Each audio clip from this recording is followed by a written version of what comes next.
Oh, How's it going? pretty good. So, I like your hair. thank you. We've watched your episodes so far, and they're very, very funny. Have you had fun doing it?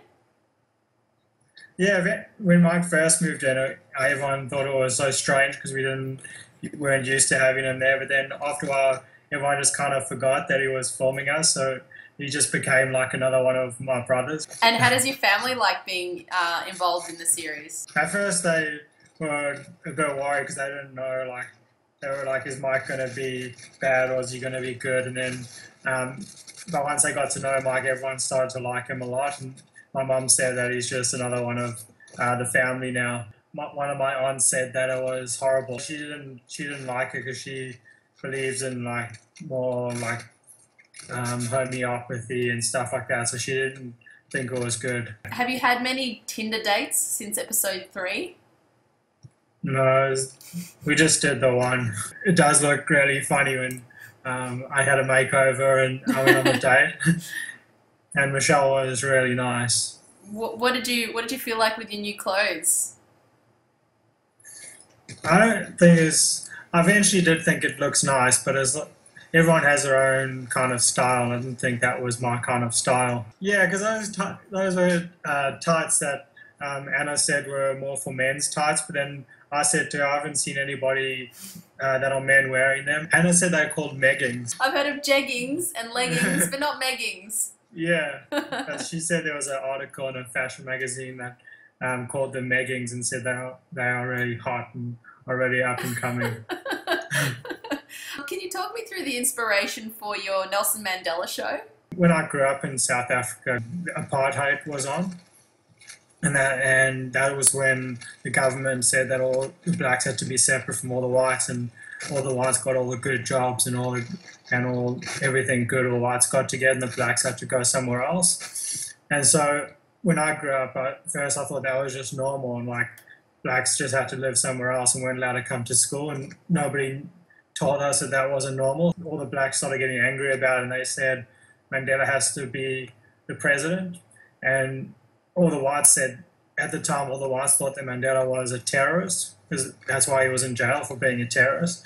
And like, people now can't even imagine that, because everyone knows Mandela is a black hero, but at the time it was like imagine if somebody said that Osama bin Laden has to be the president of Australia, like that. Yeah, that's what we thought. We're like, holy crap. Yeah, not a good idea. Although Tony Abbott's not much better. Yeah, depending on who you are. Some people do like him, but some people are idiots. After I decided I was going to do the show about Mandela, and I wanted everyone to see it, so that's when I booked the Playhouse Theatre at Canberra Theatre, and that's one of the biggest theatres and one of the best theatres in Australia, and you can get almost 700 people in there.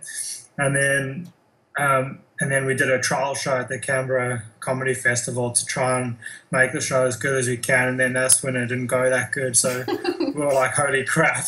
Why do you think it didn't go that well? Well, for one part, I didn't actually finish writing it when we first performed it because I was too busy with everything, and like, I don't want to say it's Mike's fault, but when I was trying to write the show, Mike was like, hey, let's film this, and let's film that. Like for the Tinder date when I should have been working on the show. And then also for episode 2, I got too excited when Mike started showing me all the stuff he could film, and then I was like, and then not to blame it on anyone or anything, but then we found that cat, so I was like, oh my god, like this fits in perfectly, like let's do a story about that. So I spent all the time doing other crap and not focusing on It's Me Mandela. So you actually did find a cat, you weren't like looking for one, it was just out of the blue?